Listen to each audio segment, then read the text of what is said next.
गांव के बाहर पुराने बरगद के पेड़ के पास एक सुनसान हवेली थी।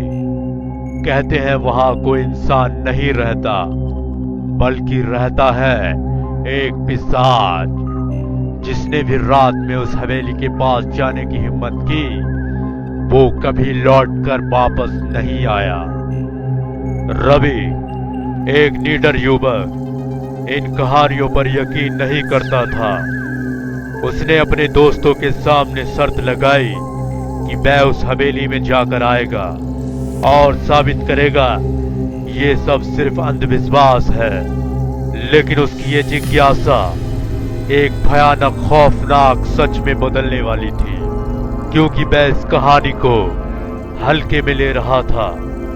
गांव वालों ने उसे चेतावनी दी थी, लेकिन उसने किसी की नहीं मानी और रात के 12 बजे रवि ने हाथ में टॉर्च ली और अकेले हवेली की ओर बढ़ गया। हवेली के दरवाजे पर एक जंग लगा ताला था, लेकिन जैसे ही उसने दरवाजा छुआ, वो खुद ही खुल गया। अंदर घना अंधेरा था, हवा में एक अजीब सी बदबू थी, मानो वहां कोई मरा हुआ हो। जैसे ही रवि ने टॉर्च जलाकर चारों ओर देखा, उसे दीवारों पर खून के छींटे दिखे। अचानक हवेली के कोने से किसी के पैरों के घसीटने की आवाजें आईं। रवि का दिल जोर से धड़कने लगा, लेकिन उसने खुद को संभाला और आगे बढ़ा। अचानक एक ठंडी सांस उसकी गर्दन पर महसूस हुई। उसने तुरंत पीछे मुड़कर देखा तो वहां एक लंबा काला साया खड़ा था।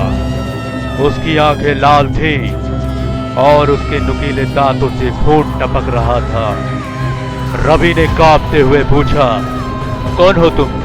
वो साया धीरे धीरे उसकी ओर बढ़ा और बोला, तुमने मेरे घर में कदम रखा, अब तुम भी मेरी तरह अंधकार का हिस्सा बन जाओगे।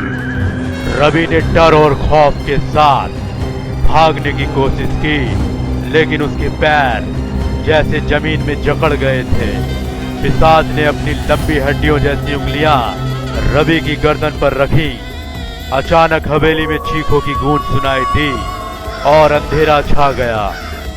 अगली सुबह रवि का कोई पता नहीं था।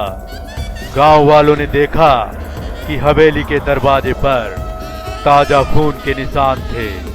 तब से कोई भी उस हवेली की ओर देखने की हिम्मत नहीं करता।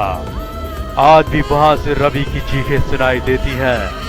उसकी चीखें सुनकर गांव वालों को ऐसा लगता था जैसे अब भी रवि की आत्मा उस पिशाच की कैद में हो। दोस्तों, आज के इस एपिसोड में बस इतना ही। मिलते हैं एक और खौफनाक डरावनी कहानी के साथ। तब तक के लिए इस चैनल को सब्सक्राइब कर लीजिएगा।